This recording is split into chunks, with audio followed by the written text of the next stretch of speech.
Muy buenas tardes, estamos nuevamente un miércoles más para compartir este tiempo de discipulado que compartimos semana tras semana. Gracias por estar ahí, gracias por estar ahí, que Dios los bendiga ricamente. Y hoy vamos a considerar un tema que es muy amplio, muy amplio.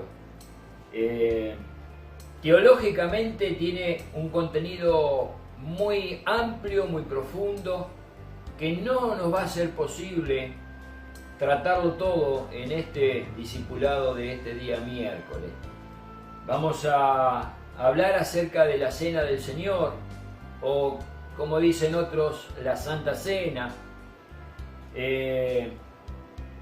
Y vamos a referirnos al pasaje de Mateo capítulo 26, donde el Señor Jesús va con sus discípulos a tomar la Pascua, y vamos a ver qué es lo que nos enseña la palabra en todo esto, cómo llegó, qué tiene que ver la Pascua con la Cena del Señor, qué tiene que ver.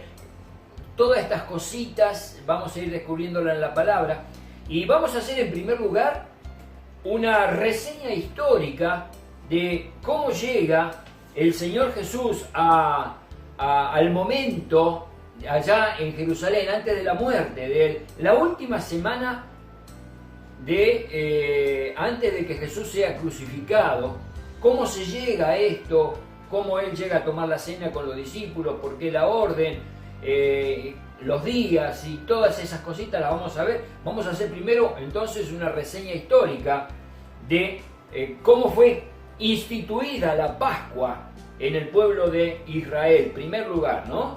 Después vemos cómo llegamos hasta el momento de Jesús. Entonces les pido que ustedes me acompañen en sus casas con su Biblia, o si tienen el celular, la Biblia en el celular, ahí está, ¿no? Pero acompáñenme, abrimos en Éxodo capítulo 12. Éxodo capítulo 12, y vamos a ver qué es lo que pasó allá, en la última noche del pueblo de Israel en tierra egipcia. La última noche del pueblo de Israel en tierra egipcia. Entonces, Éxodo capítulo 12, versículos 1 al 18, vamos a ir considerando, y hay algunas cositas que, bueno, lo voy a ir mencionando versículo tras versículo, no lo vamos a leer completo. El pasaje lo conocemos, los 18 versículos, pero voy a ir mencionando versículo por versículo, y dice así. Lleva como título la Pascua, capítulo 12. Entonces habló Jehová a Moisés y a Aarón en tierra de Egipto, diciendo: este mes le será el principio de los meses, es el mes de abril, que es el primer mes. Nosotros tenemos en enero, el primer mes en el calendario judío es el mes de abril. Este mes os será principio de los meses, para vosotros será el primero del mes del año. Ahí se empieza a constituir, a formar el calendario hebreo. Ahora, vamos al versículo 3, dice: hablen a la congregación de Israel diciendo, escuchen bien los días, el día 10 de este mes, 10 de abril, el día 10 de este mes, tómese cada uno un cordero, según la familia de los padres, un cordero por familia. En ese día, el día 10, ellos debían tomar, significaba separarlo al cordero del rebaño, ¿no? Separarlo, ponerlo aparte, y después le da instrucciones, versículo 4, si la familia era pequeña, porque la historia consistía en que el pueblo tenía que consumir, comer, cocinar, preparar primero el cordero, cocinarlo y comerlo en una sola noche. No podía sobrar para el otro día. Quiere decir que si un cordero era mucho para una familia consumirlo en una noche, debían invitar a sus vecinos más cercanos para que se completara. Tenía que sacar la cuenta cuántas personas comían un cordero, ¿no? Según el número de los habitantes de la familia, entonces iban invitando a sus vecinos. La historia era que debían separar, en primer lugar separar el día 10 un cordero aparte, ¿no? ¿Cómo tenía que ser este cordero?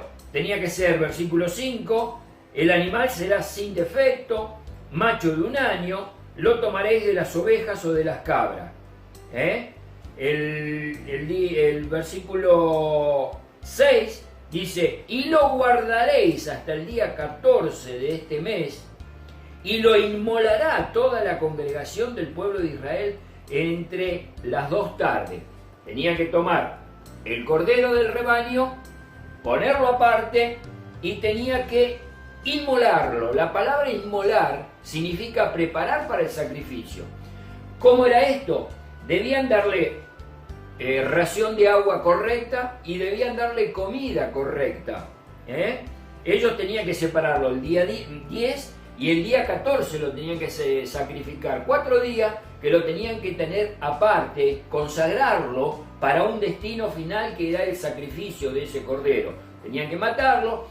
Con la sangre del cordero ellos, iba a ocurrir la 10ª plaga, ¿se acuerdan?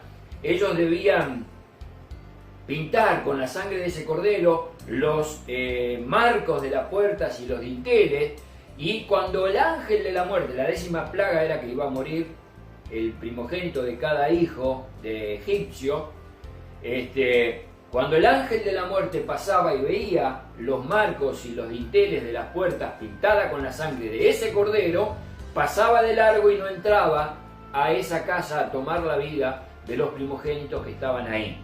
Así que ellos debían separarlo, tenían que inmolarlo, ¿no? Consagrarlo, inmolarlo, prepararlo para el sacrificio con comida especial.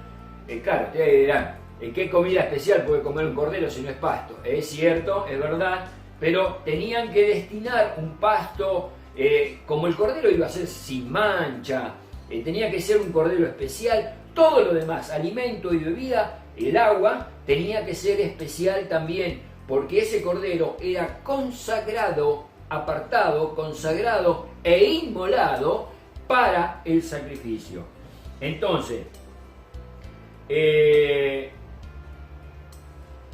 versículo 8 dice, y aquella noche, el día 14, aquella noche, ya una vez sacrificado el cordero, una vez pintado los marcos y el dintel desde la puerta, luego dice, aquella noche comerán la carne asada al fuego, 1, panes sin levadura, 2, con hierbas amargas. 3 cosas tenían que hacer el pueblo. No era cualquier comida, no era una fiesta que tenían que hacer, no invitaban a su vecino para festejar, ellos tenían que comer. Era un simbolismo muy importante que Dios estaba ordenando al pueblo de Israel hacerlo. Ellos tenían que hacerlo tal como Dios lo había dicho. El animal no lo podían cocinar con agua, no lo podían hacer hervido. El animal tenía que ser cocinado a la llama, a la brasa, un asado, diríamos nosotros los sargentos, ¿no? Vamos a hacernos un asado. El cordero tenía que ser cocinado entero, completo, cabeza, las vísceras, todo, y todo se debía consumir. Y si por ahí sobraba algo, supongamos, ¿no?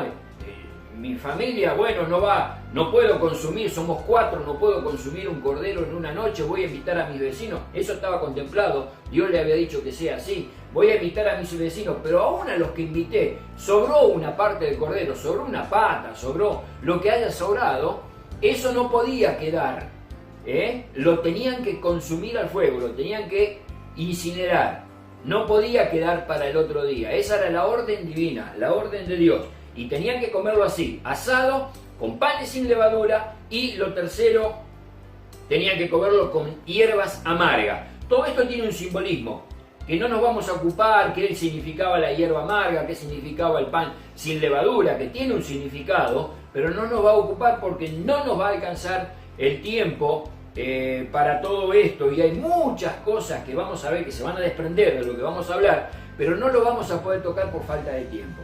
Así que el día 14 entonces lo debían sacrificar, ¿no? Tenían que comerlo asado, con pan y sin levadura, con hierbas amargas. Y versículo 11 dice, y lo comeréis así. ¿Qué actitud física y mental tenía que tener el pueblo para comer este cordero? Repito y subrayo el concepto. No era una fiesta que se podían tomar todo el tiempo del mundo. Esa noche Dios los iba a liberar de la esclavitud egipcia. Esa noche iba a pasar el ángel de la muerte tomando la vida de los primogénitos de Egipto. Esa noche Dios se iba a glorificar con mano fuerte y poderosa, y no había un horario determinado en que iba a pasar. Dios no le dijo, voy a pasar a las 5 de la mañana, voy a pasar a las 4, voy a pasar a las 6. Dios no le dijo. Entonces, física y mentalmente, el pueblo tenía que tener una actitud para comer esta comida. Ellos no podían decir, vamos a comer hasta las 12 y nos vamos a la cama y esperemos hasta las 5 de la mañana que Dios nos quiera sacar. No lo podían hacer, no sabían el horario, no sabían sí sabían el momento, la noche, digamos, pero no sabían el horario que esto iba a ocurrir. Por lo tanto, Dios le dice la forma que tenían que comerlo. Y lo comeréis, versículo 11, así, ceñido vuestros lomos. O sea, ¿qué quiere decir ceñido? Con la ropa puesta, los calzados en los pies, y vuestro bordón en vuestras manos, y lo comeréis apresuradamente. Es la Pascua de Jehová. Eso significa la Pascua, comerlo apresuradamente. ¿Por qué? Porque, repito, no sabían el momento que Dios le iba a decir, salgan ahora, o que el faraón le iba a decir, váyanse, que los haya echado, como leemos más adelante en la lectura si ustedes continúan la historia. Ellos tenían que comerlo con toda la ropa de viaje, porque ahí van a hacer un viaje por el desierto, con el calzado colocado, ceñidos los lomos, calzado colocado, y así comerlo mentalmente, sabiendo que en cualquier momento el faraón le iba a decir, váyanse. Y ahí nomás tenían que agarrar todos sus bagallos, todas sus cositas, todos sus monitos, diríamos nosotros los sargentos, todas sus cosas, y cargársela al hombro y salir. Animales, la familia, los hijos, los ancianos, todo el mundo, vamos afuera. No sabía en ese momento, por eso tenían que comerlo de esta manera. Una determinación entonces física y mental, apresuradamente.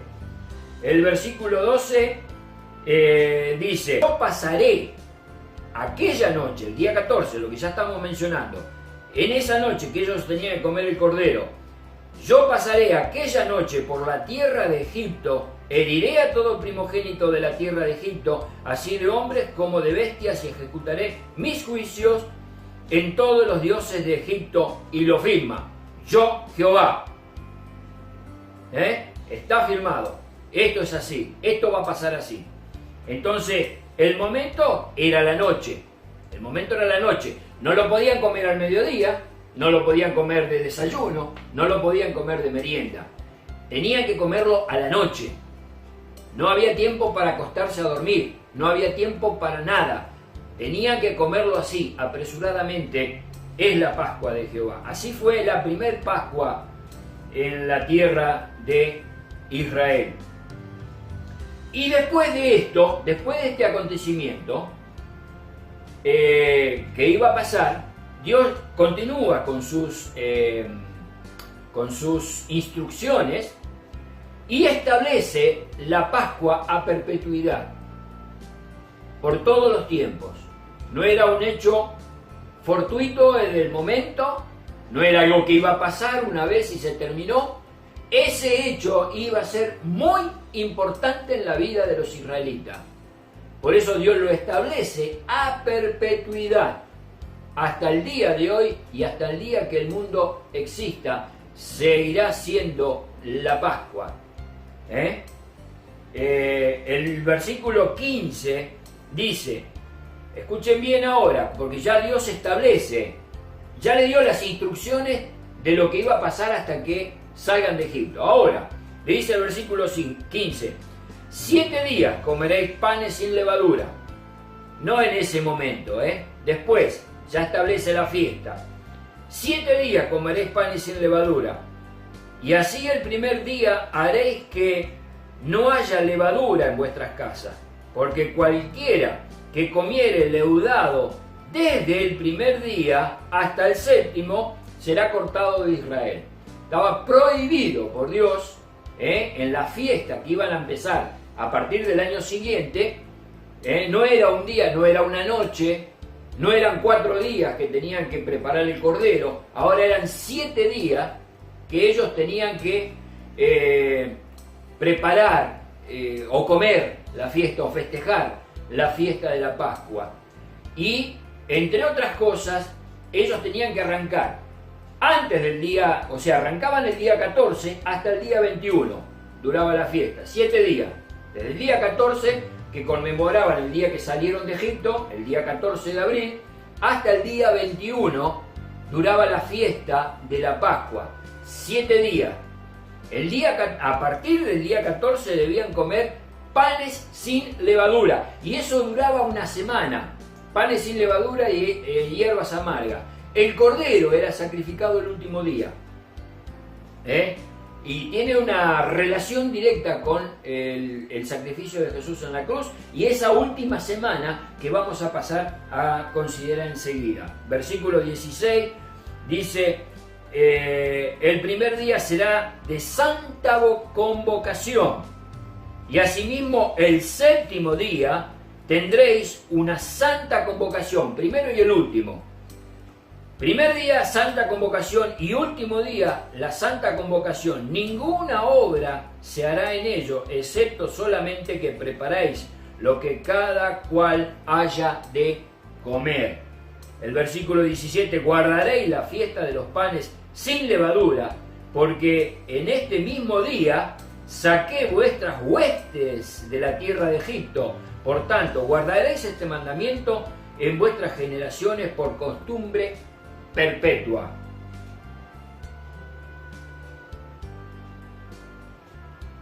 Así que el propósito era conmemorar aquel día, aquel día que Dios sacó al pueblo de Israel de Egipto. En el mes primero, versículo 18, comeréis los panes sin levadura desde el día 14 del mes por la tarde hasta el día 21 del mes por la tarde. El mes, entonces, ya estamos, por esta razón, ahora encontramos el por qué dice los evangelios que el primer día de la fiesta de los panes sin levadura. Y vamos a irnos ahora, teniendo esta reseña histórica, cómo se formó la Pascua, que se festeja una vez por año, en la mayoría de los países del mundo, una vez por año, pero ahora la Iglesia tiene una fiesta muy importante relacionada con esto, que no es una vez al año, es la Cena del Señor. Una fiesta solemne que es la Cena del Señor. Y vamos a irnos al Evangelio de San Mateo, Evangelio de San Mateo, el capítulo 26. Ahora sí vamos a leer el capítulo 26 entonces de San Mateo, versículo 17 al versículo 29. Y dice así: institución de la Cena del Señor.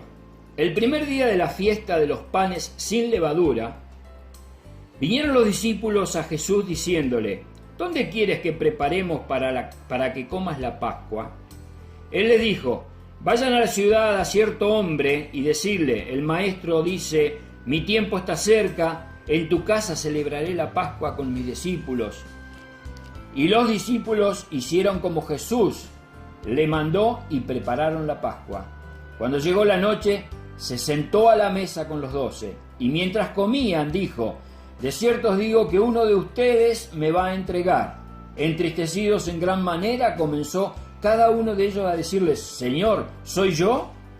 Entonces él respondiendo dijo: el que mete la mano conmigo en el plato, ese me va a entregar. A la verdad, el Hijo del Hombre va según lo que está escrito de él, mas ay de aquel hombre por quien el Hijo del Hombre es entregado. Bueno le fuera a este hombre no haber nacido. Entonces, respondiendo Judas, el que le entregaba, dijo: ¿soy yo, maestro? Le dijo Jesús: tú lo has dicho.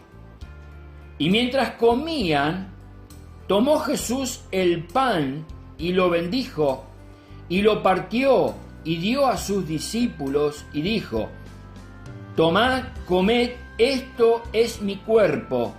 Y tomando la copa, y habiendo dado gracias, les dio diciendo: bebed de ella todos, porque esto es mi sangre del nuevo pacto, que por muchos es derramada para remisión de pecados.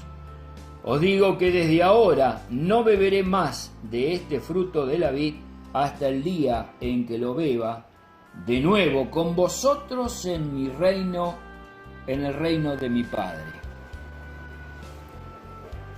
Así que por esta razón encontramos cositas en este pasaje que hemos leído, como por ejemplo el versículo 17, dice: el primer día de la fiesta de los panes sin levadura.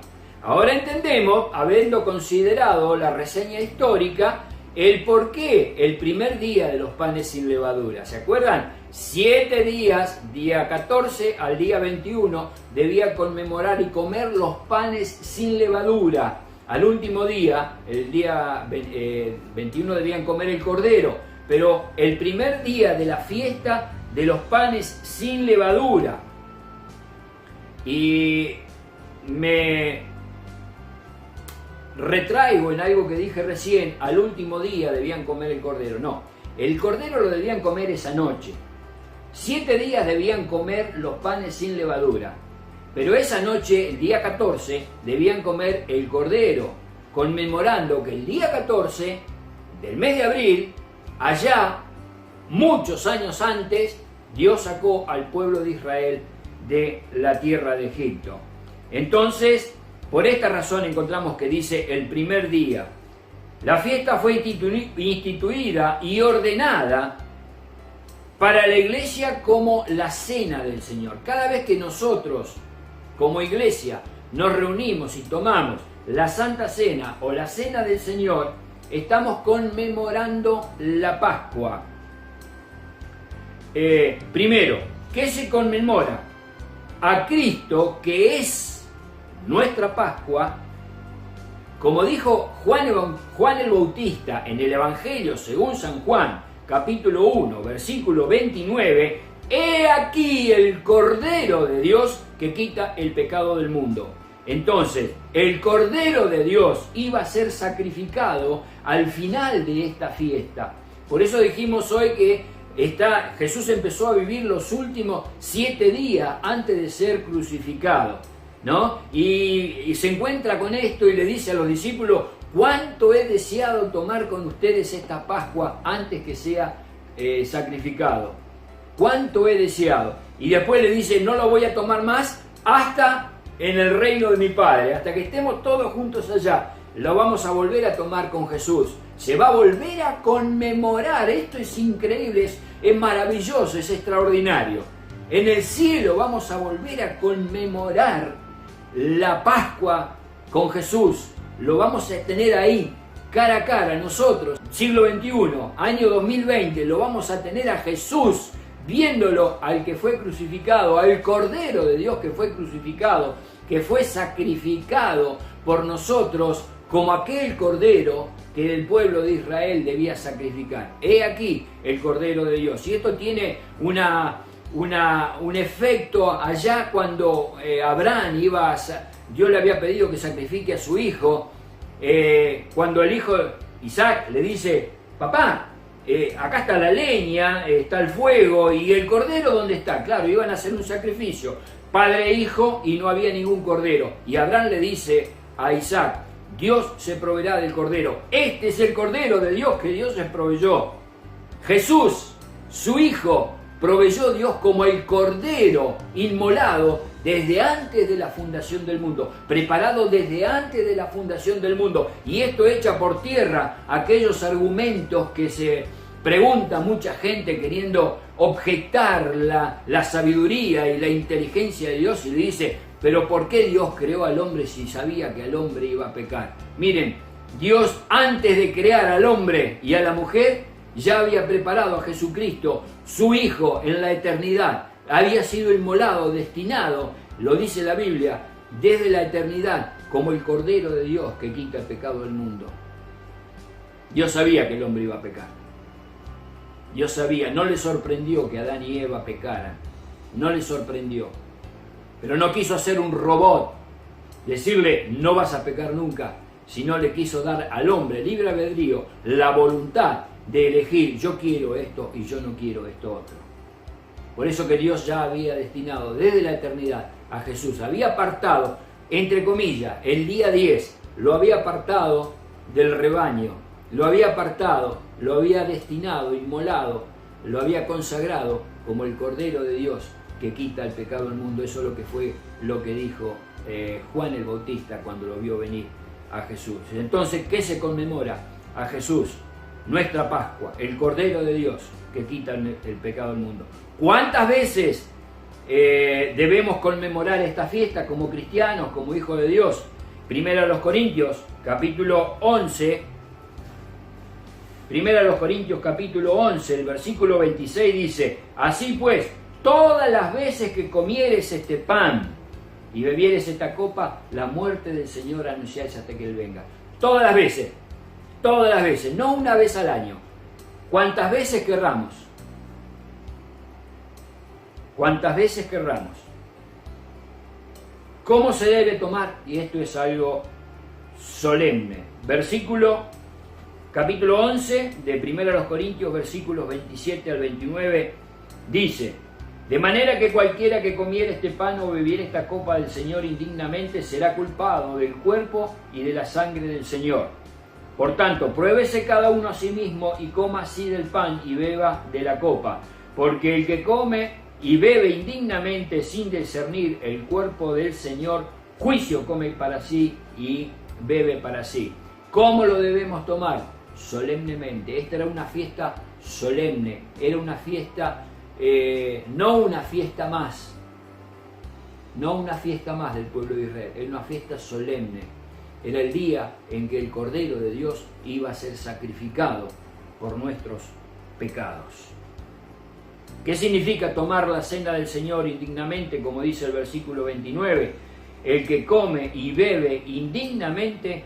¿Qué significa esto? Dice, sin discernir el cuerpo de Cristo. Esto es tomar la cena indignamente, sin discernir el cuerpo de Cristo. Miren, en la cena del Señor, allá, la última cena, participaron de la cena dos hombres que tuvieron que ver muy fuertemente con la muerte del Señor Jesús en ese momento. Fue Judas, que lo traicionó, participó, mojaba el pan en el plato de Jesús, participó de la cena, hasta que Jesús lo descubrió y le dijo, lo que vas a hacer, hazlo pronto, y se levantó y se fue de la cena. Pero un hombre de pecado que robaba de la bolsa, porque era el tesorero de los 12, él robaba el dinero de la ofrenda, y también participó de la cena Pedro, que después lo negó 3 veces cobardemente al Señor Jesús. No necesariamente la presencia de un pecado significa que no puedo tomar la cena. Tomar la cena indignamente significa no discernir el cuerpo de Cristo, que también es pecado, No nos vayamos por las ramas.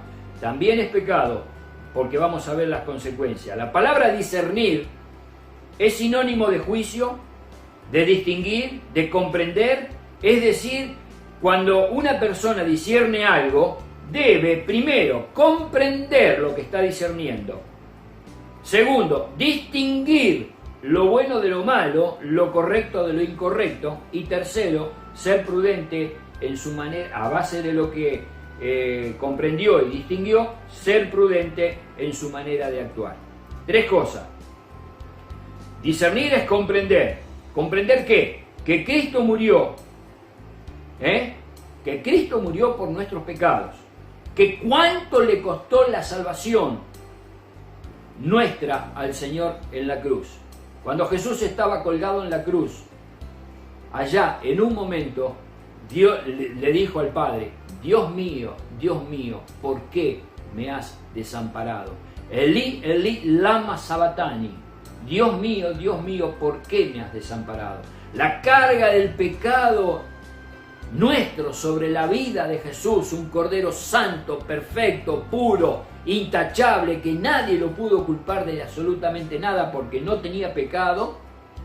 Nuestra carga fue sobre su espalda, fue sobre él en la cruz. El Padre no pudo soportar eso y separó la vista, abandonó al Hijo ahí en la cruz. Por eso dijo: Elí, Elí, lama sabachthani. Dios mío, ¿por qué me has desamparado? Tenemos que comprender. Discernir significa comprender lo que costó nuestra salvación. En segundo lugar, distinguir lo correcto de lo incorrecto. Acá el apóstol Pablo dice, versículo 28 de 1 Corintios capítulo 11: por tanto, pruébese cada uno a sí mismo y coma así del pan y beba de la copa. Pruébese. Entonces, distinguir de lo correcto de lo incorrecto es que yo me mire a mí mismo, en mi conciencia, pedirle a Dios: líbrame de los pecados que me son ocultos, como dijo David. Señor, límpiame, perdona mis pecados. Esa es la actitud correcta para ir a tomar la cena del Señor. Ser prudente significa no tomar la cena del Señor como un acto religioso, como una costumbre o una tradición eclesiástica o un hecho social en mi iglesia. Voy a tomar la cena del Señor, es una cosa muy solemne, muy solemne. Entonces, me voy a limpiar, voy a pedirle perdón a Dios, me voy a santificar, voy a pedirle que Dios me haga acepto para tomar esta cena. No lo voy a tomar indignamente, voy a discernir todo esto, y eso me va a quebrar a los pies de la cruz, a los pies del crucificado. Los propósitos de la cena. En primer lugar, el versículo 26 dice: así pues, todas las veces que comieres este pan y bebieres esta copa, la muerte del Señor anunciáis hasta que Él venga. Un propósito de testimonio. Cada vez que tomamos la cena del Señor estamos anunciando que la muerte del Señor, estamos anunciando por qué Cristo murió. He aquí el Cordero de Dios que quita el pecado del mundo. En segundo lugar, el propósito para tomar la cena del Señor por la cual fue establecido es por salud espiritual. El versículo 29 dice: porque el que come y bebe indignamente sin discernir el cuerpo del Señor, juicio come y bebe para sí. En primer lugar, tenemos juicio de Dios. Y el juicio no nos beneficia. El juicio no nos beneficia. Esto es que podemos enfermar al ser juzgado porque estamos tomando la cena del Señor indignamente.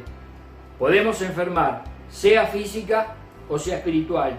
Hay muchas enfermedades físicas que vienen por una situación espiritual, ¿no? Y a veces la situación espiritual puede ser por esta razón.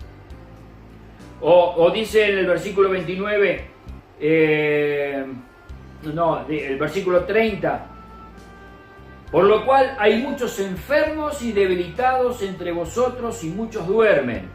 Esto trae como consecuencia lo pone Pablo, como consecuencia de tomar la cena indignamente.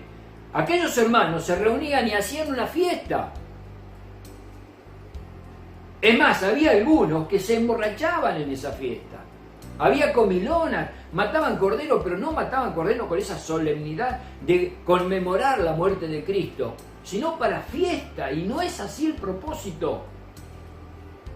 No es así el propósito. Entonces dice, por esta razón, porque no entendieron, no discernieron, no comprendieron lo que significa tomar la cena, por esa razón hay muchos enfermos, hay otros que están debilitados espiritualmente, debilitados, no se sienten fuertes en el Señor.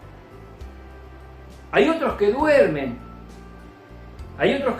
que se volvieron insensibles a la palabra de Dios, a la oración, a la comunión con los hermanos. Y lo más triste, que por estar dormidos espiritualmente, se volvieron insensibles a la comunión con Dios. Porque cuando uno duerme no siente nada, está ajeno de todo, está parcialmente inconsciente, no se da cuenta de lo que hay a su alrededor, ¿no? Entra en un estado de inconsciencia parcial y bueno, perdió noción del tiempo. Nos pasa, ¿cuántas veces nos pasa? Nos pasa que dormimos plácidamente toda la noche y sonó el despertador a la mañana, ya amaneció, ya me tengo que levantar, ni nos dimos cuenta el tiempo cómo pasó. Así es espiritualmente lo mismo. El Mateo capítulo 26, el versículo 26, dice, mientras comían, Jesús tomó pan, lo bendijo, lo partió y le dio a los discípulos, dijo, tomen, coman, esto es mi cuerpo. Y el versículo 28 dice, esta es mi sangre, tomó la copa, le dio a beber y dice, esta es mi sangre del nuevo pacto, que por muchos es derramada. Beban de ella todo. Esta es la copa, el cuerpo partido, eso es lo que significa básicamente tomar la cena del Señor. El cuerpo partido, la sangre derramada de aquel Cordero de Dios que quita el pecado del mundo. Hay mucho más para considerar, teológicamente sobre este tema, pero Dios quiso que conversemos esto en esta tarde y sin duda nos traerá mucho beneficio. Pero ¿cuánto he deseado, dijo Jesús, cuánto he deseado tomar con ustedes esta cena? ¿Deseamos esto nosotros? Oh, que el Señor te bendiga. Tomala, cuando la tomes, tomala dignamente. Discerní el cuerpo de Cristo. Comprendé cuánto costó el sacrificio de Cristo, cuánto costó el perdón de tus pecados. Comprende esto, la sangre derramada, el cuerpo partido como el cordero. Hay mucho para hablar, mucho hilo para cortar acá, mucha tela para cortar. Pero el cuerpo del cordero, inmolado desde antes de la fundación del mundo, preparado, destinado por Dios, para que tú seas y yo seamos salvos de la eterna condenación. Perdonados nuestros pecados y trasladados al reino de tu amado Hijo. Vale la pena comprender que este hecho no es una cuestión religiosa, es un acto solemne donde recordamos esto. Que Dios te bendiga.